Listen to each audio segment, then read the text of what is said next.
Welcome to Chelsea's Vocation. Chelsea raised two children on the autism spectrum, Justice and Noe, into adulthood. They're the reason why she can't help but smile when she recognizes autism in another human, especially a child. Chelsea spent almost 2 decades studying this neurotype as a parent professional, learning how to better adapt her own behavior and the environment around autistic children to both encourage and foster their development. She hopes through this podcast that you might better understand how neurotypical people process your neurology if you're autistic, or how to better yourself as someone who values autistic humans and your relationship with them. Chelsea is a lifelong learner and expects you are too. So don't hesitate to reach out to her through social media comments or the contact form on our website with your own insights. If you're coming to this podcast after the first 5 episodes, you may want to go to the show and review one or more of those foundational episodes to know where she's coming from. Either way, we're glad you're here now.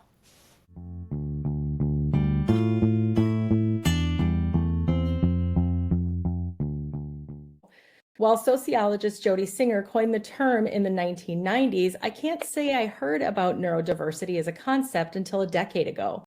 Still, in the learning circles I was running in, the term synesthesia popped up.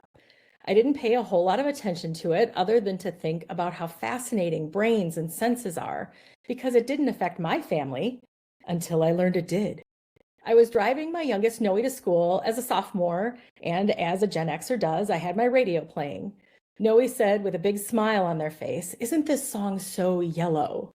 My brain twitched and my mind raced.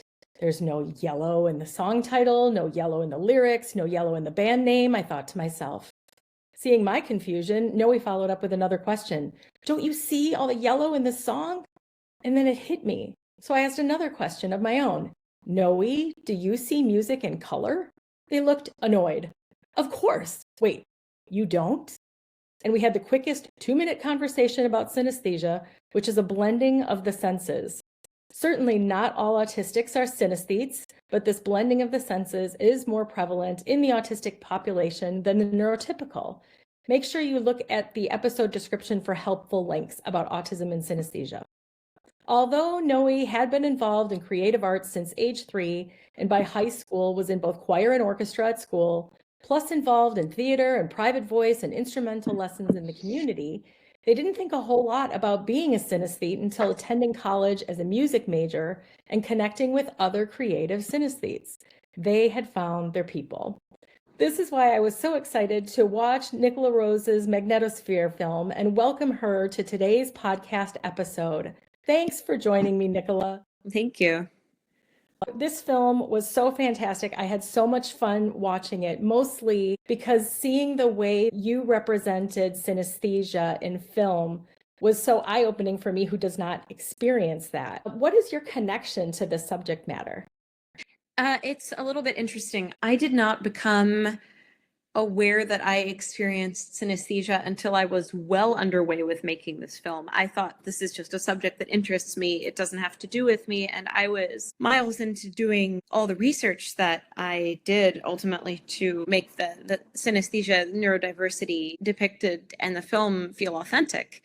Months into this, I was talking to somebody and had that moment of, like you described, listening with your child to the radio. It was just this sort of click where I realized that, I had used to, it was that same general kind of synesthesia, I think, from what you're describing. I had used to see music as colors and stuff when I was a child, but it was limited. It was very limited to like one piece of music and possibly 1 or 2 concrete experiences. It didn't continue. As far as I know, it stopped decades and decades ago. I think we can safely say that I just thought this was a complete work of fiction in regard to my own life. And it is, as far as I'm concerned, because there's nothing I'm depicting there that happened to me. And, the other thing is, as soon as you start saying, oh, I have some experience with this, people will start saying that it's autobiographical and your life story. And of course, it's not. It's a work of fiction and has extremely little to do with me, almost not autobiographical at all.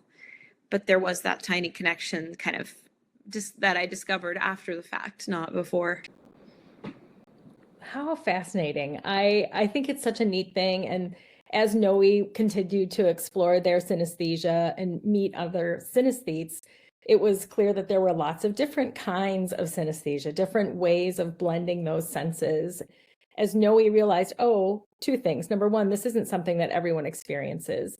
And number two, people experience it in different ways. In Magnetosphere, Maggie realizes that there's something going on with that blending of senses, realizes by the point that she's 13 in this film that probably other people don't.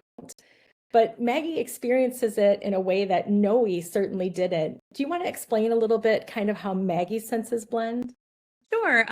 There are several sensory blendings that are depicted in this movie, which not everybody has. Because if there's one thing I've learned, it's that no two people experience synesthesia the same way, or probably even like similarly. The protagonist of this film has synesthesia in. First thing I should say is that every single one of the experiences she has is really closely based on, if not exactly based on, somebody's experience that they told specifically to me. It's all, none of it is made up. All of it is based on, the experiences of actual people with synesthesia. I wasn't going to do it otherwise. But some of it is pleasant or interesting. Like she has this ability or quirk or whatever you want to call it to draw like pictures in the air with her finger, and she can kind of see what she's traced and see it in different colors and see it kind of linger there before it fades out. I don't know if there's a name for that. I think I've looked it up a few times without necessarily finding an answer. Folks out there at home may know. Some of the other aspects of synesthesia that she experiences are negative or upsetting or distressing in one way or another. And I don't think you have much of a story unless that's the case. Because otherwise it's just like, well, she sees pretty colors where other people don't. It's like, okay, where's the story in that? There really isn't. You rightly point out that by the time she's gotten this old, she's realized this is something that is odd, that is different, that other people don't experience. And she thinks there may be something wrong with her. And that's because she does have certain experiences, for instance, where the visual stimuli get to be too much, so they overload her and she ends up getting nauseated. Or some people told me about, this is a little harder to depict on screen, but where they would get overloaded by sensory input such that they would get migraines or cramps or vertigo. So it's not necessarily heavy going in every person, but it is in some, and it can be a very intense and even unpleasant thing.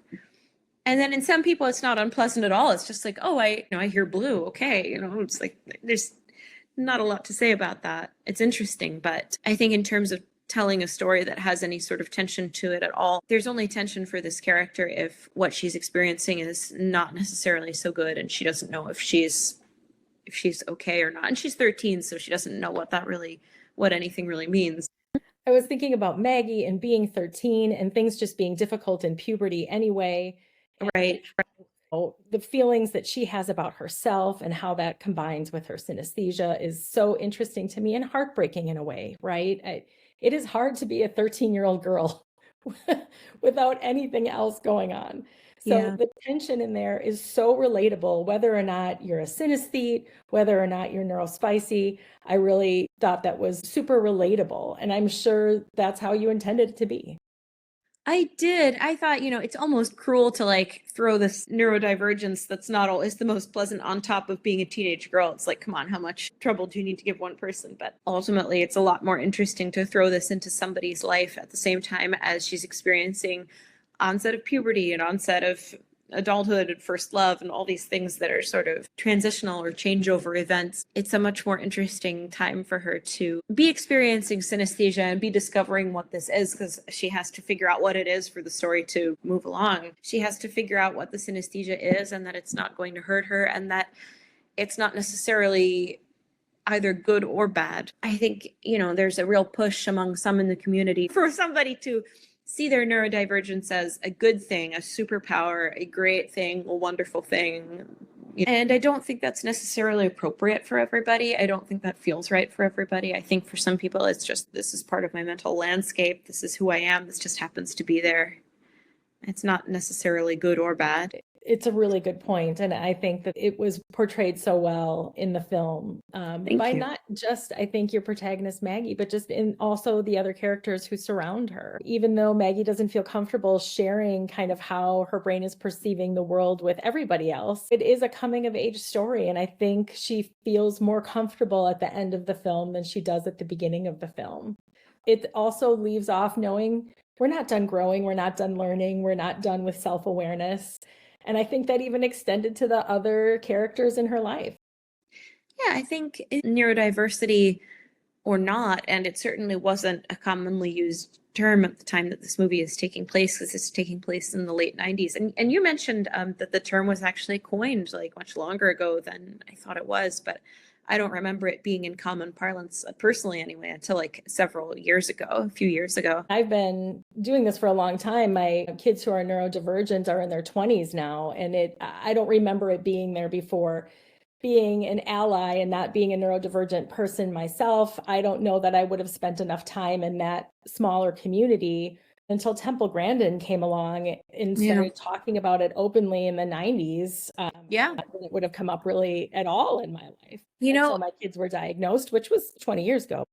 Yeah, but it's a really good point. It takes somebody coming along and actually publicly stating, "Hey, I have this thing," and you know, with any luck, a lot of other people are aware of it too. A lot of other people, you know, they recognize something in that. But I suppose by putting yourself out there, you're taking the risk that nobody may know what you're talking about either.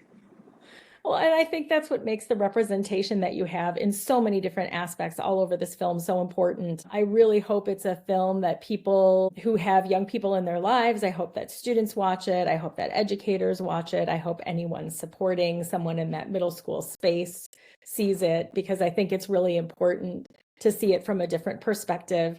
And I have to apologize, Nicola. I keep kind of throwing around autism and synesthesia together, but clearly Maggie is not obviously autistic in this film. Was that intentional? Did you see Maggie as being autistic? Not necessarily. It's never stated that she is or isn't autistic, and I think it's up to the viewer to decide. As a matter of fact, I know for sure it's up to the viewer to decide, because with my previous film, Goodbye Petrushka, which was not particularly meant to be about neurodiversity or about a neurodivergent character, that film was interpreted many, many, many times as being about a main character with autism. And, you know, if I were to look at it now, I would sort of say, oh, well, yeah, I see it. But, you know, it wasn't intentional in that way. It's really, it's in the eye of the viewer. If you haven't explicitly stated it, I mean, you've explicitly stated only the synesthesia. I really appreciate that on a lot of levels. I know when my youngest Noe was first identified as being autistic, I already had an autistic son. And so we kind of already had this level of awareness as a family about autism. And to be honest, I, as a parent, was relieved, like, oh, this is the diagnosis. Like my son and my youngest autism look totally different from each other. But I felt like, okay, I know something about autism. We can be in this world together. So it didn't take me long as a parent to fly autism flag up the pole, pinned to the top. And right. That's how everyone wants to do it. And it's not how Noe wanted to do it. You know, elementary school Noe was all about self-advocating, being self-aware, letting other people know about things like stims. We didn't know about synesthesia at the point. Noe also has ADHD. So in middle school, you know, I think so many kids that age are looking to blend. They're not looking to stand out for anything. Standing out for anything at that age seems risky, right? It seems like you might risk some social prowess. You might risk some relationships. And so Noe kind of shrunk away from that autism identity, which was their right to do. How they wanted to self-identify was important. And then in high school, re-embraced that identity. And thereafter, it really just kind of became a part of who Noe was, as this neurospicy person.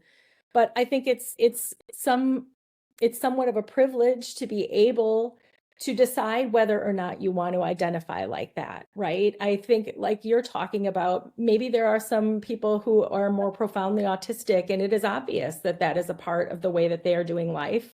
And so they have to kind of be out with that. Maybe it's more difficult for the Maggies or the Noes of the world to try to mask and fit in. And we hear so much about that in the female experience of being on the autism spectrum, that masking can take a toll. So I love that you leave that up to the viewer. Maybe it doesn't matter to the viewer, right? It may not. It may not. Who cares whether or not she's autistic? Yeah, it doesn't matter too much. I mean, for this film, my opinion is that it doesn't matter too much. But what may happen is that a viewer who's autistic or a viewer who's neurodivergent in some way other than synesthesia sees this movie, sees themselves in that character, and really wants that character to be autistic, then there's nothing indicating otherwise. I would say go ahead. I wouldn't say like, oh no, we mustn't interpret it that way. You know, once it's done and it's out there, it's really out of my hands. And I'm not here to say, no, you may not interpret it this way. That's not really relevant for me to say that. I love as a filmmaker that you leave so much open to the viewer. I don't know a ton about filmmaking. In my last job, I was at a nonprofit. The co-founder was really interested in making a film about kids with autism for kids without autism, so they can kind of better understand it. So she certainly would have more of an eye into that filmmaking world than I would. And we were really making almost documentary films or docudrama short films. So her experience of getting into filmmaking sounds like it might have been a little bit similar to yours, in that filmmaking wasn't something that you always wanted to do. So this second feature film, can you kind of tell me how your filmmaking journey began and what got you here to Magnetosphere?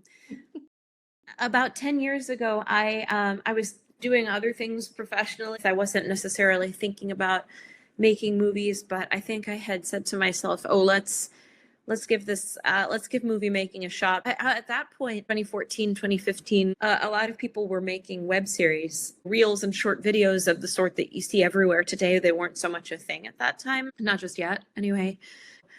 I think I had this idea that, oh, I'll make a web series, but I wasn't looking at it as necessarily something to direct or something to, I think at the time I was looking at it as maybe I would produce it. I don't think there was like a big yearning drive to direct and make movies. I think that happened more sort of by chance. I ended up directing one of the tiny webisodes and finding, this is something that I can continue doing. This is something that I have a skill at and that I can continue cultivating. So really kind of unexpected. Well, I'm glad you happened into it because I think the movie is great. I really appreciate it. What other kind of feedback have you gotten on this film so far? It's such early days, and I assume there will be a link to where people can see the film because I forgot to say it right up front. No, absolutely. We'll put all of that in the description. The feedback has largely been really, really positive, perhaps more positive than I expected. Not that I necessarily expected it to be negative or neutral or like anything in particular, but that's kind of my point. I didn't have expectations. And one thing I've been seeing is that a lot of people are finding that it really resonates with them, not necessarily because they have synesthesia, but just because they felt weird or different or ostracized or other in some way along the way.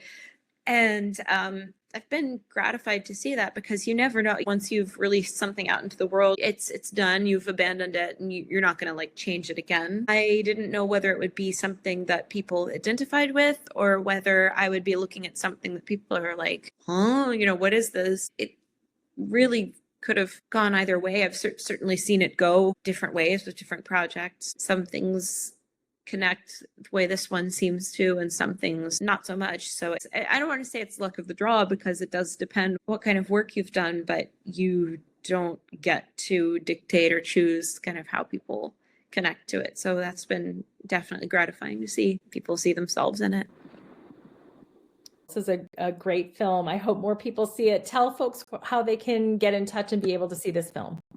Absolutely. As far as seeing the film has just had its first wave of release. So right now it's viewable all throughout North America. Amazon Prime Video and Apple TV are the two kind of biggest watering holes that you can go to look at it. And then there are probably 10 more if you were to go to our distributor, which is Freestyle Digital Media, and you were to look up the movie, which is Magnetosphere, you would find the list of the rest of them. But definitely Prime Video, definitely Apple TV. And if you were, for that matter, just to Google Magnetosphere movie, it would pop up 10 or 12 places that you can see the film. There are a bunch of others. Well, I am so grateful for your time today. This has been really nice. I'm glad more people are going to be seeing it, and I'm really grateful to you for spreading the word. Thanks for joining us today, Nicola. Thank you so much. Really appreciate it. Thanks for joining us for this episode of Chelsea's Vocation. We hope it was valuable to you. If it was, we'd appreciate you sharing it with someone, reviewing it, and/or rating it. Subscribe to the podcast to be notified when new episodes are published. We wish you the best as you learn, maybe unlearn, and do better for yourself and those around you. Chelsea encourages you to be gentle with yourself, be gracious with others, and be protective of your own and others' dignity. Until next time, take care.